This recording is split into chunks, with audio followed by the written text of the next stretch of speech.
કેમ આમ ચિંતામાં બેઠા છો? હવે ચિંતા એ વાતની છે કે આ ખાતર નાખવાનો સમય આવી ગયો છે અને ખાતર મગાવ્યું છે તો હજી આવ્યું નથી. વિચાર કરતો હતો, બીજું શું ચિંતા હોય. મંગાવ્યું તો આવ્યું નથી તો જઈને લઈ દેવાય ને આપણાથી. અરે એ ઓલા માજ્યાને કીધું છે ભાઈ તું ટ્રેક્ટરમાં નાખતો આવીએ તો ધક્કો નહીં કે સારું. આવું છે એમ ને? બોલો આપણા રાજના તો કંઈ હસતું મોરું દેખાતું નથી. આપણા ઘરે પાળનું ક્યારે બંધાશે મને કાંઈ સમજાતું નથી.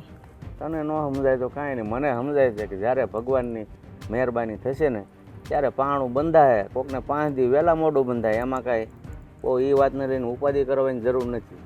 પણ આજે 5-5 વર્ષથી થઈ ગયા તો આપને હાલરદા ગાવા છે, જોરી હિચકવી છે, એ ઈચ્છા તો આપણા મનમાં એ હોય ને. હોય પણ 5 વર્ષ થઈને કોકને 10 વર્ષ નીચે આ ઓલા મેઘાભાઈના છોકરાને 10 વર્ષે પાણું બંધાણું. ધીરજ રાખવી પડે. ત્યાં કે ઓલા કે એમ ધીરજના ફળ મીઠા છે ને. એમ નહીં, એ લોકો દવાખાને જાય ને કંઈ બતાવે તો ખબર પડે કે હું છે હું નહીં, તો આપણે સમજાય. નહીં તો પછી મન દુઃખ થયા કરતું છે. બીજું તો હું કે હું કેદી મારા આંગણામાં ભૂલકા જોવા કે રમતા જોવા. એનો સમય હોય. તું જો બિયારણ ગમે એ વાવો તો અમુક બિયારણ છે ને 5 દિવસે ઉગી જાય, અમુકને 2 દિવસમાં ઉગી જાય, અમુક વળતેથી ઉગી જાય. એમાં આમાં એવું જ હોય કે કોકના નસીબમાં વરહદીમાં પાણું બંધાય, કોકના નસીબમાં 5 વર્ષે, કોકના નસીબમાં 10 વર્ષે. ટૂંકમાં ધીરજ રાખવી પડે. ધીરજના ફળ મીઠા હોય. તે ત્યાં સુધી આપણે એમ જ બેસી રહેવાનું? તો એ કાંઈ આપણા હાથની વાત થોડી છે. પણ દવાખાનામાં બતાવાય ને, ડૉક્ટર કઈ સલાહ દે તો કઈ સમજાય ને. દવાખાને એ લોકોએ બતાવ્યું જ હોય. આ 5 વર્ષ થઈ ગયા આપણને વાત ન કરી હોય. એ મેં તને કીધું એમ એ વાતને લઈને બહુ ન હોય. તારે છે ને હવે હરિભજનમાં ધ્યાન રખાય. જ્યારે ભગવાન મહેરબાન થશે તો એ પાણું બંધાય, બીજું શું હોય. તમારે તો તમને તો કાંઈ કહેવાય જ નહીં. તમને કહે ને તો તમે તો સલાહ સૂચના જ દેવા બેસી જાઓ. પણ એમ ન કે હા સાચી વાત છે તારી, આપણે ડૉક્ટરને બતાવવું જોઈએ ને દવા કરવી જોઈએ, કોનામાં ખામી છે એ ખબર પડે. આ તમારે એ કાંઈ બોલવું જ નથી. કાયમ જ એમ જ કે મને દબાવ્યા રાખે કે 5 વર્ષ થયા ને 2 વર્ષ થયા ને 10 વર્ષ થયા. તો હું તો 10 વર્ષ સુધીમાં રાહ જોયા કરું ને, ત્યાં સુધીમાં તો હું મારા સીતારામ પણ થઈ જાય. તો હું જીવું છું ને, હું હિસકાવીશ છોકરાને. હા એટલે મારા સીતારામ કરવાની તમે લોકો રાહ જોઈ રહેલા એમ કહો ને, કે ઓહી જાય ને પછી જ આવે ને પછી તમે હિસકા કરજો. હું જાઉં પછી યાદ કરજો કે ઓહી હિસકવાનું નામ દઈ દઈને વહી ગઈ.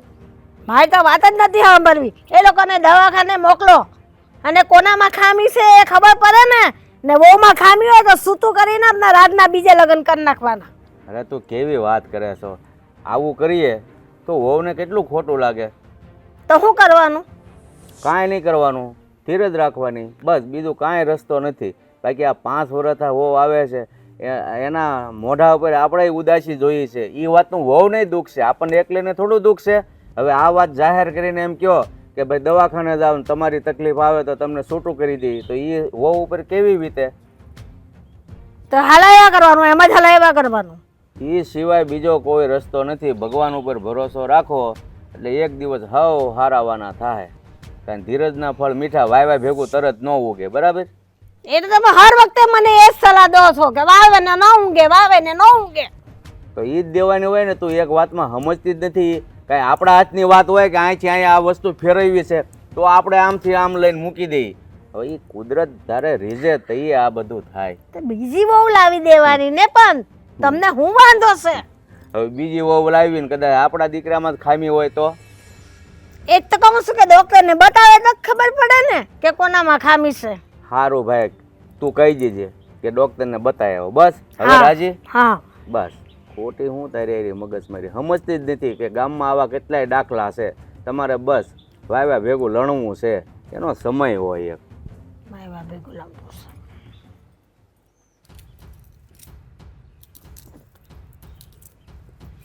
લે સીએમાં બા તમે મંદિરે? હા જી આવી. ઘરનું હંધું કામ પતી ગયું? હા હંધું કામ થઈ ગયું. હવે બસ જો આ વાહેનો વાળો છે ને એ એક બાકી રહ્યો છે, પણ થાકી ગઈ ને એટલે ઘડીક વાર બેહી ગઈ. હમણાં એ પણ કરી નાખું અને પછી ચૂલો પણ પેટાવી દઉં. હું શું કહું છું, મારી વાત સાંભળ. આજે 5 વર્ષ ઈ થઈ ગયા તો આપણા ઘરે હજુ પાનનું નથી ઝૂલતું. એ તું કે દાદા અમારું મોરું હસતું કરવાની છે? બા એ થોડી કઈ અમારા હાથની વાત છે, એ તો હંધી ભગવાનના હાથની વાત છે. નસીબમાં આવશે ત્યારે દઈ દે ભગવાન. નસીબ નસીબ નસીબ પર ન બેસી રહેવાનું હોય, દવાખાને જવાનું, ડૉક્ટરને બતાવવાનું કે ભાઈ તારી તપાસ કરાવ, રાજની તપાસ કરાવ, કોનામાં કઈ ખામી છે એની દવા કરો. તો જે આટલું 5 વર્ષથી નથી થતું એ તો થાય ને. આપણા ઘરે પાનનું ઝૂલે, મારો લાલો મારા આંગણામાં રમે, એ બધી મારી ઈચ્છા હોય કે નહીં? હું દાદી બનું, હું જોરી હિંચકું, મને ના મન હોય? બા હવે તમે કહો છો ને કે આ દવાખાને જઈ આવો, ડાક્ટરને બતાવી આવો, રિપોર્ટ કરાવી આવો, તો તમ તાર અમે કરાવી આવીશું. બસ તમારી હંધી ઈચ્છાને પૂરી કરી લેવું. બાકી મને ખબર છે ને ત્યાં સુધી મારામાં કાંઈ કમી છે જ નહીં. તો હું મારા દીકરામાં જ કમી હોય એમ? હું એવું ક્યાં કહું છું બા? હા રિપોર્ટ કરાવીશું એટલે ખબર પડી જાય કે કોનામાં ખોટ છે ને કોનામાં ખોટ નથી. હા ઈ જ કહું છું ને. એટલે અમે ડૉક્ટરને બતાવી દો અને જે હંધી બહારથી ડૉક્ટર જે કહે એ દવા આપણે ચાલુ કરીએ તો કંઈ ના થવાનું હોય તે થાય. વળી આપણે જે મનની ઈચ્છા છે એ પૂરી થાય, બીજું તો હું. હા તો છે ને બા તમે જીદ લઈને બેઠા છો, બાકી અમારા બે માણાના મનમાં તો એવું છે જ નહીં. તમારા મનમાં તો ના હોય, બાપનો વંશ વેલો જોઈએ કે ના જોઈએ? પણ નસીબમાં એ ત્યારે વંશ વેલો થાય બા. આ તમે રોજ ઉઠીને મને મેણા ટોણા એક ને એક મારો. આ તમે મને મેણા મારશો, ના બોલવાનું બોલશો તો એનાથી હું બાળક આવી જાય ઘરમાં. એટલે હવે મારે મૂંગા મરવાનું ઘરમાં, મારે કાંઈ બોલવાનું નહીં. તને કહે તો તને નબળી લાગુ, તારા હહરાને કહે તો એને નબળી લાગુ, બધાને હું જ ખોટી લાગુ છું. તો પછી મારું છે ને, મેં તો કીધું ભગવાને કે તું મને લઈ લે તો શાંતિ, આ ઘરમાં બધાને શાંતિ થઈ જાય. બા આવા શબ્દ હું કામ બોલો છો? અમે એવું ક્યાં કીધું કે તમે આ ઘરમાં અમને નડો છો કે તમે મૂંગારીઓ કેવું? તમે બોલો જે બોલાતું હોય ને હંધુય બોલો, પણ આ તમે રોજ ઉઠીને એક ને એક મેણા મારો છો એટલા માટે મેં તમને કીધું જો તમારા મેણા મારો તો સંતાન થઈ જતા હોય ને તો તમે રોજના દીમાં 10 વાર મેણા મારો, બસ તો અમે તમારા સાંભળી લેવું તમારા હંધાઈ મેણાને. મને ખબર છે તમને મારી વાતનું ખોટું લાગે છે હું બોલું છું, પણ હું પણ જે છે એ સાચું જ કહું છું ને બા તમને. હું ખોટું કહું છું તને? હંધુય તને કહું છું તે બરાબર જ કહું છું ને? એક તો સંતાન આટલા વર્ષ થઈ ગયા તો સંતાન તો દઈ નહીં શકતી ને ઉપરથી પછી મને કહે છે અને હું તારી હાઉ છું કે તું મારી હાઉ છે કે તું મને દબરાવે છે? બા હું તમને દબાવું છું ક્યાં? હું તો જે છે એ તમને સાચું કહું છું અને તમે જ મારા હાહુ છો. મેં એવું ક્યાં કીધું કોઈ દિવસ કે હું આ ઘરની હાહુ છું એમ? અને હજુ હંદાય ઘરના કામ પડ્યા હોય ને એ કરો, બેહીને પંચાયત ન કરો. મને હવે તો ત્રાસ લાગે છે તમારા લોકથી. એટલે હામાં બા અમારાથી શું ત્રાસ લાગે છે? આ ઘરના કામ તો કરું છું, થાકી ગઈ એટલે 5 મિનિટ પોરો ખાવા બેસી ગઈ અને પોરો ખાવા બેઠી તો તમે આવી ગયા એટલે તમારી હારે વાતચીત કરું છું. મારી હારે વાતચીત કરે છે કે મને સલાહ દેશે એ મને નથી સમજાતું. વાતચીત આવી ન હોય તું તો મને સલાહ દેતી એવી વાત કરો છો. બા સલાહ ક્યાં દઉં છું? જે સત્ય હકીકત ઘટના છે એ જ તમને કહું છું ને હું. હકીકત તો એટલી જોઈતી છે કે મારે આ ઘરમાં બાળક રમતું જોઈતું છે એ તને કહું છું. હવે તને સમજાય છે કે હજુ તને નથી સમજાતું? મને તો હંધુય સમજાય છે બા, પણ તમારી જીદ છે ને તમારા જીદના લીધે તમે તારા અમે ડાક્ટરને બતાવી આવીશું. બસ રિપોર્ટ કરાવી આવશું. એવું હોય તો હું આજે જ મારા ભાઈને ઘરે જાય અને મારા ભાભીને લઈને દવાખાને જઈ આવે. એને લઈને થોડું જવાતું હશે? રાજને લઈને જવાનું. રાજની તપાસ ના કરાવવાની, તારી એ કરાવવાની, રાજની એ કરાવવાની. બંનેની દવા ચાલુ કરો અને બંને દવા શરૂ કરો એટલે નવા જૂનીના સમાચાર મળી જાય. સારું તો હું મારા ભાઈને જઈને વાત કરું છું બસ કે અમારે રિપોર્ટ કરાવવા છે. તો ભાઈને હું કહેવાનું? રાસ છે ને કઈ સમજતી નથી. તારું મગજ ચાલે કે નહીં? હે સારું.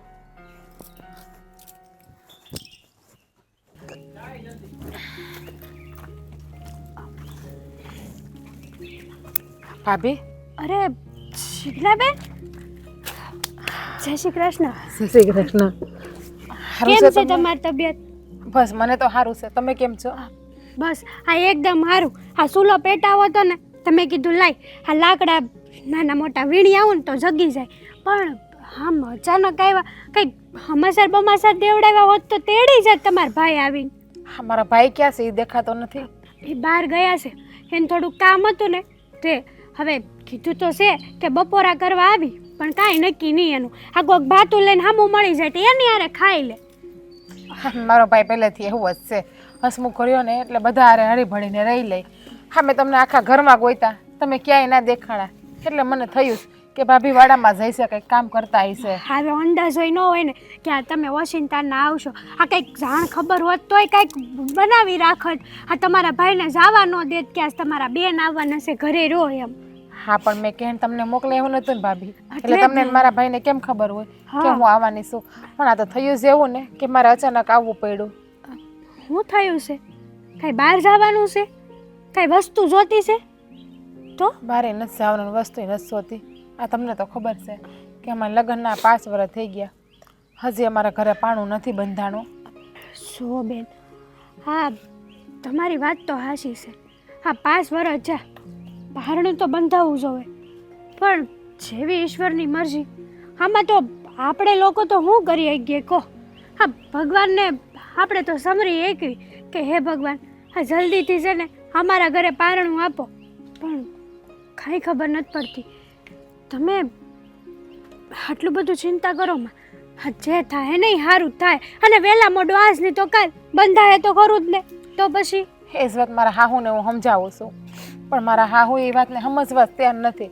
બસ એ તો એમ જ કહે છે કે તારામાં જ વાંક છે અને તું બાળક નથી આપી શકતી આ ઘરને. એ તો નસીબની વાત છે કહેવાય ને તમારા હાહુ માને એને કે તમને તો ખબર છે, તમે તો આ દુનિયા દેખી છે, કાંઈ આજકાલની થોડી નથી ખબર પડતી એને. એ જ વાત છે ને, પણ નહીં, એ તો એક જ જીદ લઈને બેઠા છે. અને આજ તો મને શું કીધું ખબર છે કે દવાખાને જાઓ અને કોઈ સારા ડૉક્ટરને બતાવીને રિપોર્ટ કરાવી આવો કે કોનામાં કમી છે ને કોનામાં કમી નથી. એ વાત હાચી તમારી. હા કાંઈક તો કરવું જોઈએ ને. હા આમ નામ જો ઈશ્વર ઉપર આધાર રાખીને બેસું ને તો કાંઈ નહીં થાય, કાંઈ નહીં. તમે રિપોર્ટ તો કરાવી આવો, ખબર પડે કે વાંધો તમારામાં છે કે આ કુમારમાં છે. મને તો એક જ બીક છે, રિપોર્ટ કરાવશું ને મારામાં કમી આવી છે તો તમારા હાહુ ને બધા મને કાઢી મૂકશે ને, મારા ઘરવાળાને બધા. જો તમે ચિંતા કરો માં, જે કાંઈ પરિણામ આવે ને હું અને તમારા ભાઈ તમારી હારે જ સવી. અને તમારી હાહુની વાત તો હાસું કહું ને તો આવી હાહુ તો કોઈ ન મળવી જોવે. પારણું નથી બંધાતું તો અમુકલું હોવને સાથ દેવો જોવે, એની બદલે મેણા ટોણા મારે છે. એ જ વાત છે ને ભાભી, એટલે તો હું સીધી તમારી પાસે આવી. મને ખબર હતી કે કોઈ મારી પડખે ઊભા રહે કે ના ઊભા રહે, મારા ભાઈ અને ભાભી મારી પડખે ઊભા જ રહે. તમ તારે ગમે તે અડધી રાતે અમારી જરૂર પડશે ને તો એક હાથ પાડજો, અમે આવીને ઊભા રહેવું. અને એક જોવો ને તો એમ થાય કે તમારા હાહુય ખોટા નથી. હા તમારા લગ્નને 5 વર્ષ વહી ગયા, એને તે એના ઘરમાં લાલો જોતો હોય ને રમાડવો હોય ને, હાજ નહીં હાજ છે ને કાલ નથી. આ જિંદગીનો હું ભરોહો. તમારી વાત સાચી છે કે મારા હાહુ ખોટા નથી, પણ એને મને પ્રેમથી પણ કેવું જોઈએ ને. હા જ્યારે હોય ત્યારે રોજ ઉઠીને બસ મને સવારમાં ઉઠતા હોય એક જ મેળા સાંભળવા મળે કે તું વાંજણી છો, તું અમને વારસ નથી આપી શકતી, તું ઘરમાં પાણું નથી બંધાવી શકતી. હા શું કહું ને તો એ ભૂલ તો તમારા હાહુની જ છે. હા તો તમારે તો પારણી નથી બંધાતું ને એમાં તકલીફ. અમુક માણસોને તો દીકરો આવે કે દીકરી આવે, જોતો હોય દીકરો અને આવી જાય દીકરી તોય વાંધો પડે છે. હવે એ તો કુદરતની દેન છે ને, દીકરો દે કે દીકરી દે આપણે એને અપનાવી લેવા જોવે. પણ થાય નહીં, આવ્યા છો ને તો રોકાજો. ના ભાભી રોકાવું તો નથી. હા તો ઘડી બે ઘડી આવી હતી કે તમને મળી લઉં અને તમારી યાર હંધી વાત કરી લઉં. હારો હાલો અંદર બેહવા લઈ જાઓ કે મને આઈને ઊભી રાખશો તમે? હાલો લઈ જાઓ હાલો.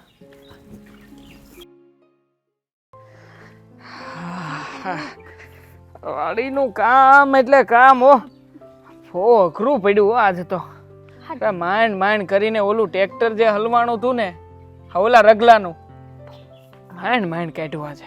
તમે તો કહેતા હતા ને કે હું બહાર જવાનો છું તો ટ્રેક્ટર કાઢવા વહી ગયા પાછા. હા એનો ફોન આવ્યો તો મને કે આ ટ્રેક્ટર હલવાનું છે 2-4 માણાની જરૂર પડે એવું છે તો આવજો તમે. અરે મેં કીધું ભાઈ ભારે કરી તે હવે આ ચોમાહા જેવું છે તો હરખું જાળવી નકાય ને ટ્રેક્ટર. ત્યાં વાઈડમાં નાખવા ગયો, વાઈડમાં નાખ્યું છે.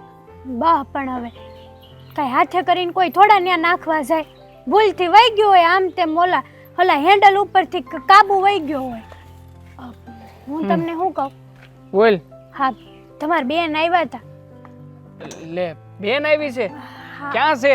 બોલાય તો ખરી. હે બેના, હે બેન, મારી વાત તો સાંભળો. લે પણ આવી હોય તો પછી બોલાવી જ લેવાય ને. લે આવી એમ નથી કીધું, આવ્યા હતા અને આવીને બેહીને પાછા વયા હોતે ને ગયા. ભાઈ હોતે ને ગઈ પાછી? હા હા, વોશિંગ્ટનના આવ્યા હતા, કાંઈ કીધા કાઢવા વગરના. અરે તને કાંઈ મગજ જેવું છે કે નહીં? અરે મારી બેન બિચારી આટલા દી પછી કદાચ અહીંયા આવી હોય ને તો અહીંયા બેહાડી રખાય, અહીંયા હસવાય એને. અને તું છો કે બેન અહીંથી આવી હતી ને એવી પછી વહી ગઈ ને પછી મને વાત કરશો. આ ફોન નહોતો તારી પાસે? ફોન તો કરી શકે કે નહીં? અરે પણ હતો, પણ આ બેનબા બસારા એનું દુઃખ લઈને આવ્યા હતા તો થોડી ઘણી સુખ દુઃખની વાતો કરી અને પછી વયા ગયા. પણ કેમ? હું દક્ષ છે મારી બેનને ત્યાં? જુઓ ને, તમને તો ખબર છે ને હા કે આ બેનના લગ્ન થયા એને ઘણા વર્ષો થઈ ગયા, પણ હજી એના ઘરે ઘોડિયું નથી બંધાણું. હા બિચારીને હિત તો દક્ષ છે. હા સંતાન નથી એના ઘરમાં. હા પણ એવું નથી, એ 2 જણા પ્રયત્ન તો કરે છે પણ હવે ભગવાન સામું ન જોવે ત્યાં લગન આમાં બીજા તો કોઈ શું કરી શકવાના છે? આપણે સમજવી છે પણ એના હાહુ નથી સમજતા. આ રોજ ઉઠીને મેણા ટોણા મારે છે, કહે છે કે તારે હવે આ ઘરમાં પારણું બંધાવાનું છે કે નથી બંધાવાનું. હા તો જાણે બેનબાના હાથની વાત હોય ને એવી વાત થઈ ગઈ. એના હાહુને એટલી ખબર નહીં પડતી હોય કે ઘણાના ઘરે સંતાન સુખ ન હોય તો અમુકલો આપણે સાથ દેવો જોવે. પણ કોને ખબર, બિચારા બેનબા બહુ રોતા હતા. હા હાઉ છે જ પહેલેથી એવા. હા બોલવામાં કોઈ વાત મૂકે નહીં ને એવા. અને આમે તે મને તો ઘણી જગ્યાએથી વાત મળી છે. હા એના હાઉમાં વારા ઘડીએ અપશબ્દો બોલે છે. બિચારી મારી બેન તો સહન કરીને ઘરમાં પડી રહી છે. બાકી આ કોઈક બીજું હોય ને તો કહી દીધું હોય કેદુનું, છૂટાછેડા આપી દીધા હોય. પણ આમાં છે ને વાંક અંધોય કુમારનો છે. કુમારે સમજવું જોઈએ અને સમજીને આનો કંઈક નિકાલ આવે ને એવું કરવું જોઈએ. અત્યારમાં તો કેટલી સુવિધાઓ છે બધી. એ કહેતા જ હતા કે આ શહેરમાં જાહે અને ઓલા રિપોર્ટ આવે ને એ કંઈક કરાવડાવશે. હા સારું થયું. આ રિપોર્ટ છે ને કરાવી જ લેવાય. આવું બધું હોય ને એટલે ખબર પડે કે આમાં વાંક કોનો છે. વાંક મારી બેનનો ક્યારેય ન હોય. આ બધો વાંક છે ને એ ડોહીમાના દીકરાનો, એટલે કે છે ને આ આપણા જમાઈનો જ છે. જોવો, હા હજી રિપોર્ટ નથી આવ્યા. તમે કે હું કોઈ ભગવાન નથી કે આપણે કહી શકવી કે વાંક કોનો છે ને કોનો નહીં. તો પછી મારી બેનને હેરાન થોડી કરાય. કોનો વાંક છે કોનો વાંક નથી જણાય પેલા. પણ નહીં, બિચારી મારી બેન ત્યાં કાંઈ બોલી નહીં શકતી હોય. હા તો અહીંયા હું હાચવતો તો એને કેવી રીતના રાખતો તો, બાકી ત્યાં તો બિચારીને મયાવની મીંડળી કરીને રાખીએ છે. જો મારે તમને એ જ વાત કરવી હતી. હા તમને નથી લાગતું કે તમારે કુમારને જઈને વાત કરવી જોવે આ બાબતે? બીજી વાત કાંઈ ન કરો ને તો કાંઈ નહીં, પણ ખાલી એટલી વાત તો કરો કે આ એના હાહુ આટલો બધો ત્રાસ ગુજારે છે તો કુમાર કંઈક 2 શબ્દો કે એના બાને. વાત તો તારી હાસી છે. એક વાર મારે છે ને આ જઈને વાત તો કરવી જ પડશે. હલ્યો હા વાંય ટ્રેક્ટર લઈને આવી ગયો રગલો, ખબર જ હતી હવે નીકળું છે તો પાછો ફેરવે જ રાખશે આખા ગામમાં આંટી મારશે.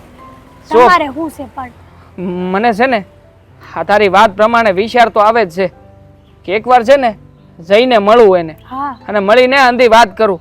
એને કહી દઉં કે આ બધા રિપોર્ટ કરાવી લે. શાંતિથી હો, થોડું કડક થી કેવું જ પડશે. એવું ન બાકી કરાય, શાંતિ પણ આપણા કુમાર છે તો મારી બેન ને એ લોકો શાંતિથી રાખે છે. પણ આપણે શાંતિથી વાત કરો ને તો હું જવાનું છે તમારું. પછી એવું લાગે તો બીજી વાર કેવા જવાય. આ પહેલી વાર માણસને શાંતિથી કેવું પડે. એક કામ કરું, હું અટાણમાં જ છે ને ફોન કરી લઉં અને ફોન કરીને બોલાવીને વાત જ કરી લઉં. જો એવું લાગે ને તો હું જઈ આવું ત્યાં લગી. હા તે એમના ગામના કાંઠે જઈને ત્યાં ઓલો છે ને એમનો સોરો, હા નેર આગળ. હા નેર આગળ, ત્યાં જઈને મળી લઈ. હાલ હું જાઉં. જય માતાજી. હા જય માતાજી. શાંતિથી હો. હા